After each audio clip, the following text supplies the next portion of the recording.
A ideia desse vídeo é mostrar o evitamento de delays, se possível, em um código de Arduino. O delay é uma coisa das mais básicas que o pessoal aprende justo no primeiro programa que se vê com o Arduino, que é aquele do Blink, que faz com que o LED pisque, né? Porque eu uso o delay para fazer o intervalo entre o estado ligado e o estado desligado do LED.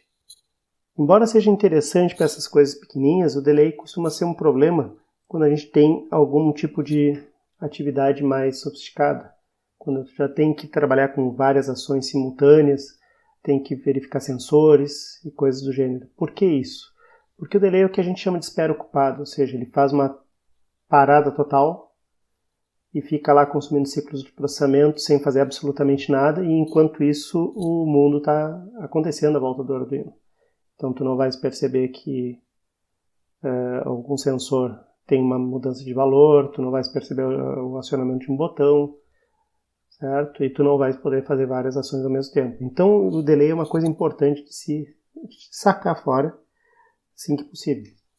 Cuidem que delays pequenos, certo? De alguns milissegundos, às vezes são importantes para a gente poder fazer coisas como debouncing, né? Que é aquela ação de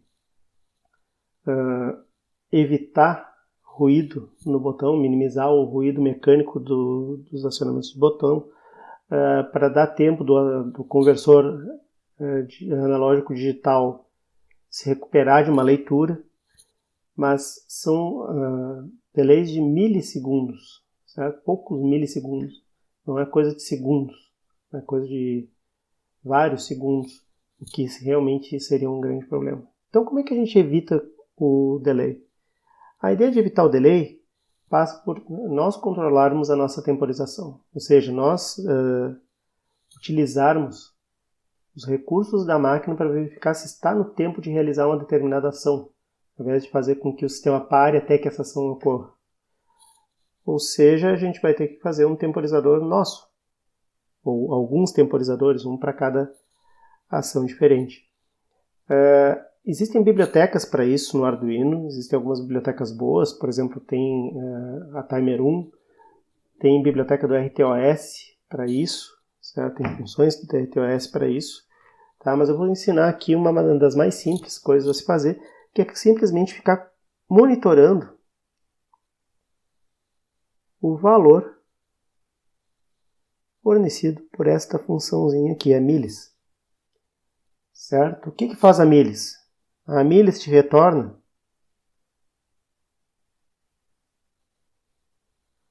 o tempo passado desde que o microcontrolador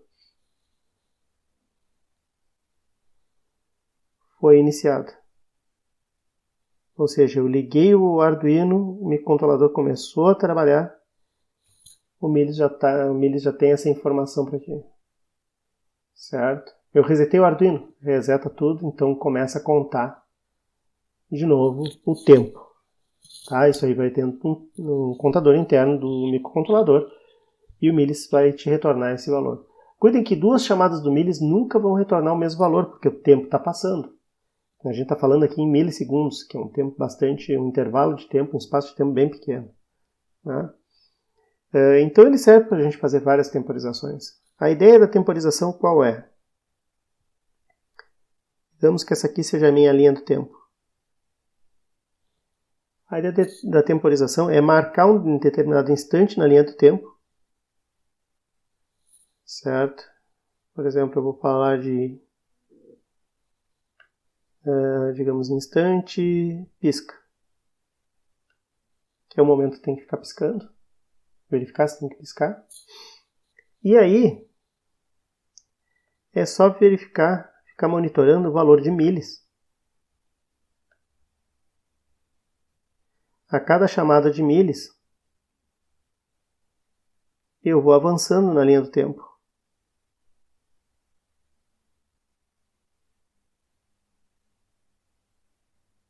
Em algum momento eu vou passar por instante pisca. Quando passar por esse instante pisca, eu vou tomar uma determinada ação. Ao realizar essa determinada ação, eu vou fazer então, no meu caso aqui, a piscada, certo? E uma última coisa dessa ação é definir um novo instante pisca. Novo valor para instante pisca, que seria um momento no futuro. Como é que seria esse momento no futuro? Seria calculado, por exemplo, com um valor de milis, ou seja, aquele instante, mais um delay, mais um delta, né? Um instante de tempo, um intervalo de tempo, até que eu chegue ao novo pisca. Certo? E a vida continua, ou seja, vai continuar correndo milis. Em algum momento eu vou passar pelo pisca de novo, e eu vou fazer uma nova ação. Aí vou definir um novo instante pisca. E assim vai. Então a minha linha do tempo, ela vai fazer o quê? Eu vou ter pouca demora, eu vou executar pequenas instruções, nesse caso do Blink pelo menos, certo? Eu não vou ter muito congelamento de ações do microcontrolador, então eu posso fazer mais coisas a cada ciclo, a cada loop, certo? Vejam que no Blink clássico, a gente teria pelo menos 2 segundos, mais de 2 segundos na verdade, para cada execução de loop, porque tudo liga o LED, dá um delay de 1000 milissegundos, 1 segundo, depois desliga os LED, dá mais um delay, aí acabou o programa, tu voltas para o início. Então, a cada iteração do loop tens ali 2 segundos de delay. Na versão sem delay, nós vamos ter essa execução do loop muito pequena, vai usar alguns milissegundos apenas, certo? Só que tu vai ter o quê? Centenas de execuções no mesmo período de tempo que aquele loop clássico do delay, do Blink, levaria, certo? A ideia é justamente essa, é da gente poder executar as coisas muito rapidamente para dar uma impressão de simultaneidade. Então, vamos ver como é que isso aqui ficaria nesse caso. Eu vou fazer esse código aqui num editor de texto comum, só para a gente poder visualizar ele mais com um texto, uma letra um pouquinho maior. Depois a gente passa para o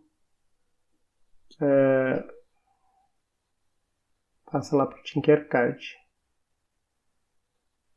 Bom, vou fechar aqui.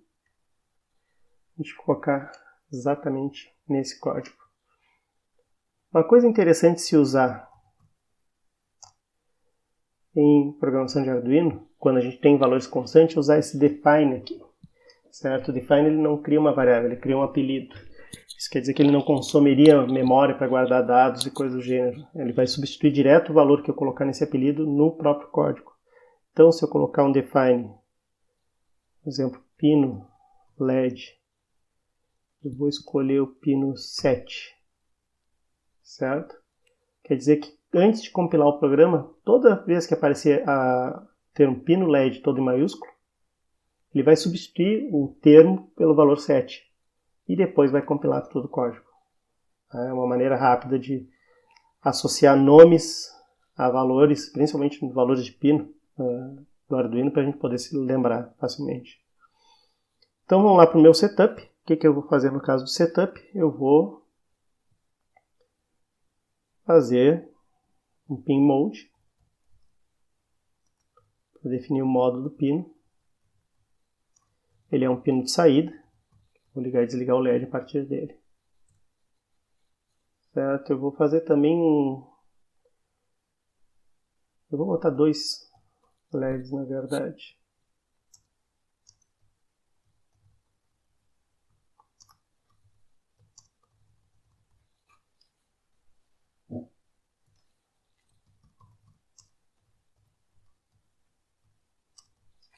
Vou botar um LED no pino 6. Vou definir um estado inicial para esses 2 LEDs. Então, o estado inicial deles, sempre bom ter essas considerações logo no início. Mesmo que elas não pareçam necessárias, que fique bem claro no meu programa o que eu quero realmente fazer, qual seria o estado inicial de trabalho do meu Arduino. Agora eu vou chamar de instBlink, instPisca, a variável que vai ficar monitorando o meu tempo, se já está na hora de fazer alguma coisa. Eu vou iniciar ela com millis aqui no setup, porque depois de executar o setup ele vai executar o loop. E aí o que eu vou fazer? Eu vou ficar monitorando para ver se está na hora de piscar ou não esse LED. Certo? Só que como eu vou monitorar um instante no futuro, na primeira execução o instPisca já vai estar defasado. Porque se eu comparar o millis agora, né? Millis de agora do loop com millis do setup tinha um valor de tempo, porque ele ocorreu antes. O millis de agora vai ter um outro valor de tempo no futuro, né, maior. Tá? Então eu vou fazer esse seguinte teste.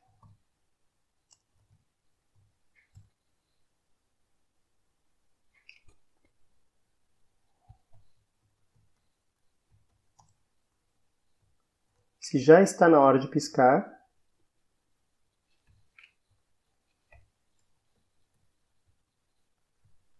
eu vou piscar. Como é que eu vou fazer para piscar?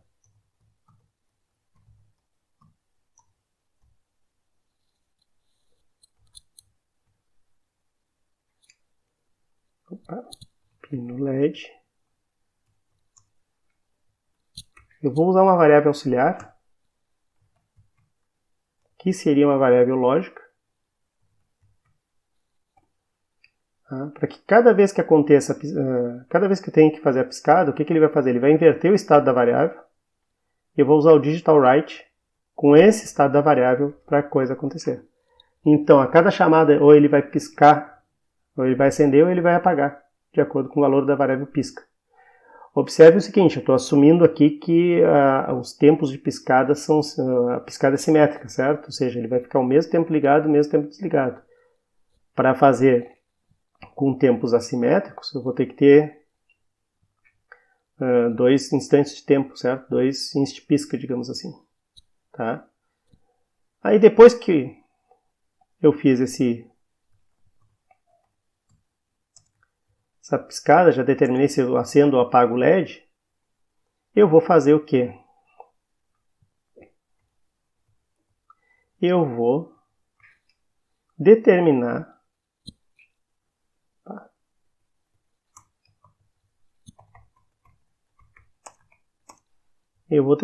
qual vai ser o meu instante futuro de piscada. Por que eu estou dizendo instante futuro? Porque vejam que eu estou colocando aqui o valor de millis deste momento, mais uma constante de tempo, que eu vou definir ali depois. Ou seja, para daqui a tanto tempo, a partir desse momento, é que eu quero que aconteça esse if de novo. O que está dentro do if, desculpa. Então vejam o que vai acontecer. A cada iteração do loop eu vou testar se está no momento da piscada, ou seja, se o valor de millis é maior ou igual ao instante definido para a futura piscada. Se ele está no momento, ele simplesmente vai entrar no if. Se não está no momento, ele simplesmente vai ignorar esse if. Ao ignorar esse if, ele vai terminar o loop e vai voltar. Então veja que isso aqui vai ser muito rápido, porque só tem uma coisa a ser feita, só tem uma comparação a ser feita e deu. Se essa comparação for inválida, se for falsa, ele não vai fazer nada. Quando ela for verdadeira, ainda assim são 3 instruções rápidas. Eu vou inverter o estado da variável, eu vou usar esse estado da variável para afetar o LED e vou definir um instante futuro para que o if dê certo, o if funcione na próxima vez. Certo? Esse instante futuro ele é importante também por outro motivo. Se eu não atualizar o valor de instPisca, o que vai acontecer? O millis sempre vai ser maior que ele. Porque ele vai estar parado, digamos assim, vai ter passado já o cronômetro do Arduino, já vai ter passado pelo instante inicial. E aí ele sempre vai ficar piscando. Na verdade ele vai aparecer sempre ligado ou sempre desligado, porque ele vai piscar tão rápido que vocês não vão perceber. Eu vou colocar aqui o ProxPisca como 500 milissegundos, certo? Vejam que eu estou definindo aqui as constantes estão em maiúsculo, tá? É uma convenção que programadores costumam utilizar, certo? E nomes de variáveis, nomes de funções, eles começam com letras minúsculas e aqui no caso está usando o camel case, que a gente chama, né? Que a cada nova palavra dentro do nome da variável, eu coloco uma letra maiúscula. Então eu defini ali o prox pisca, agora está faltando definir as variáveis. Eu coloquei aqui pisca e vou colocar aqui igual a zero no tipo char. Por quê? Porque variáveis do tipo char, embora o nome assuma que seja gravação de caracteres, na verdade tu está se trabalhando com números, certo? A ideia é que char ocupe um único byte. Então isso aqui economiza espaço de memória no Arduino. Lembre-se que o Arduino Uno, pelo menos, ele tem só 2K de memória, então cada byte conta. A outra coisa que eu preciso agora também é o inst pisca.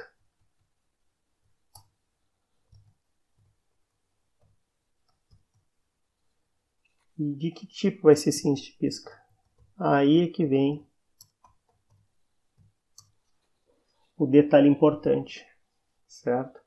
Ao contrário de Python, que a gente estava vendo antes, que inteiro era inteiro e sempre ocupava o máximo espaço possível, em Arduino, que é derivado de C, na verdade é C++, certo? Os tipos de dados, existem vários tipos de dados de acordo com a necessidade. Então, eu tenho vários tipos de dados inteiros. O char é um deles e o long é outro. A diferença deles é o quê? O long, nesse caso do Arduino, ele vai ocupar 4 bytes. Certo? E aí unsigned vai ocupar, então, 4 bytes só trabalhando com números positivos. Tá? Então, por isso ela é uma variável unsigned long para tu trabalhar com números grandes, ao contrário do inteiro normal do Arduino, que é de 16 bits. Certo? Então, por que isso é importante? Porque o milis, ele também é do tipo unsigned long. Então, quer dizer, se a tua variável for uma int comum, tu vai separar ela em 32.767, no caso do Arduino. Se for uma unsigned int, tu vai separar ela em 65.535. Aí ela zera e começa tudo de novo. Isso significa o quê? Que na melhor das hipóteses, no unsigned int, tu terias 1 minuto e 5 segundos. Não é grandes coisas em termos de tempo, certo? Então vamos trabalhar em cima de unsigned long mesmo. Tá? Aí, tá pronto o nosso programa. Certo? Vamos ver aqui se está faltando alguém. Este pisca está aqui, pino LED 2 estão ali bonitinhos. Eu não fiz o outro LED, tá? Ainda não fiz o outro LED, a gente implementa lá na hora. E agora vamos lá para o Tinkercad. Já estou aproveitando que aí a gente faz uma geral a respeito de como usar o Tinkercad para quem não usou ainda. Certo? Eu estou aqui na parte de circuitos, vou criar um novo circuito. Ele tem essa mania de criar nomes esquisitos, mas é só editar ele. Por exemplo, pisca sem delay.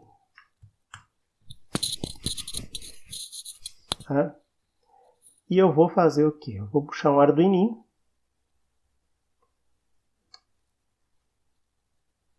Tá aqui meu Arduino. Eu vou puxar um LED. Vou puxar um resistor. Tá?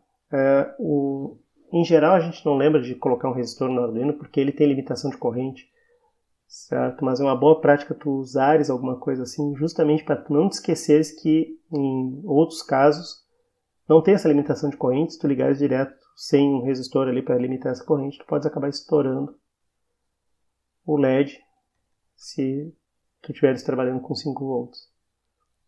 Eu vou botar um valor relativamente baixo. Um resistor de 120 ohm.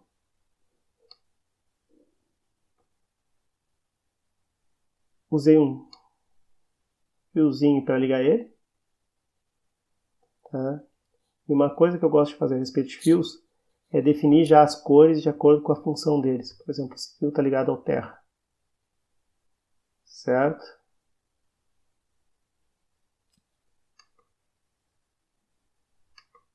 Então, para definir claramente as funcionalidades.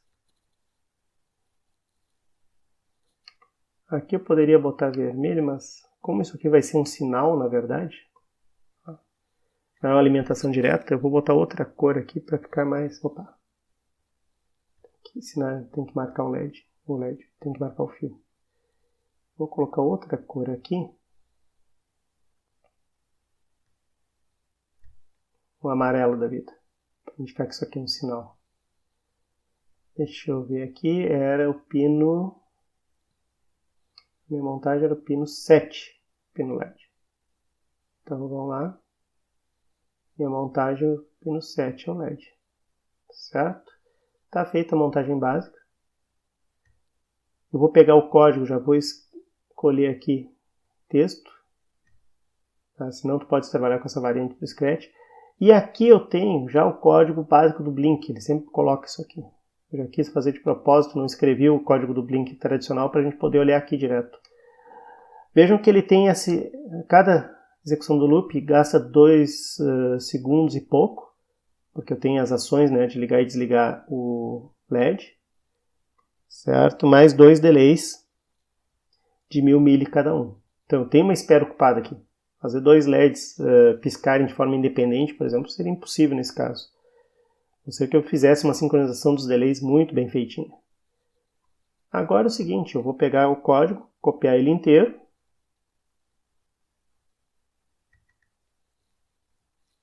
e vou substituir aqui. Certo? Então tem todos os sujeitos aqui. Vamos colocar simulação rodar.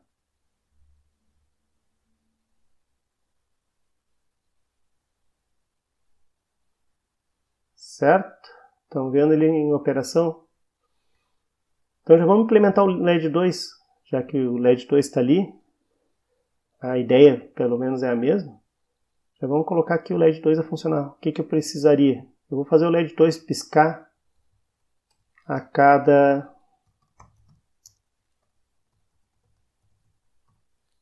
300 mili, que assim vai dar um descompasso entre os dois e a gente vai poder ver que eles não estão piscando de forma tão... um é função do outro, certo? Não vai ser nada disso.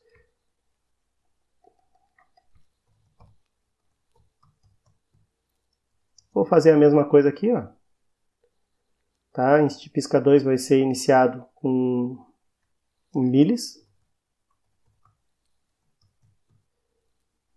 Este tipo de abordagem aqui em si é tranquilo. Isso aqui está dizendo que inst pisca 2 recebe o valor de milis e que inst pisca recebe o valor de inst pisca 2. Tá? E eu vou implementar o mesmo if. Mesma ideia. Inst pisca 2. Prox pisca 2. Pino LED 2. Inst pisca 2 aqui também. Tá faltando uma coisa, que é o pisca. Porque senão eles vão ficar bagunçando muito os estados, né, de um para o outro. Então eu vou fazer o pisca 2 também. Aqui eu não posso fazer aquela atribuição que vocês tinham visto ali na texto, porque eu estou criando a variável. Nesse caso aqui eu tenho que criar a variável por variável. Certo? Aqui eu estou fazendo a atribuição tranquilamente. Tá? Então eu tenho pisca 2. Cada LED tem a sua variável de monitoramento de estado. Cada LED tem a sua variável de temporização, digamos assim. Que marca o instante que tem que se verificar se tem que piscar ou não. Está faltando algo. Está faltando outro LED. Certo? Eu vou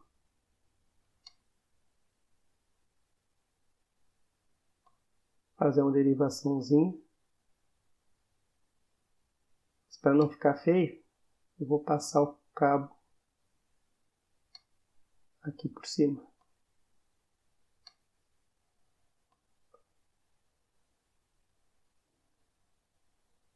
Agora, esse aqui é um negativo. Agora aqui eu tenho um fiozinho.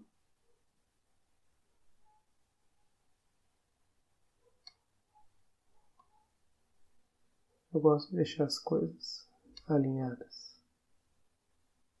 Nem sempre é possível, mas nesse exercício dá para brincar um pouco. E eu vou trocar a cor desse LED no verde.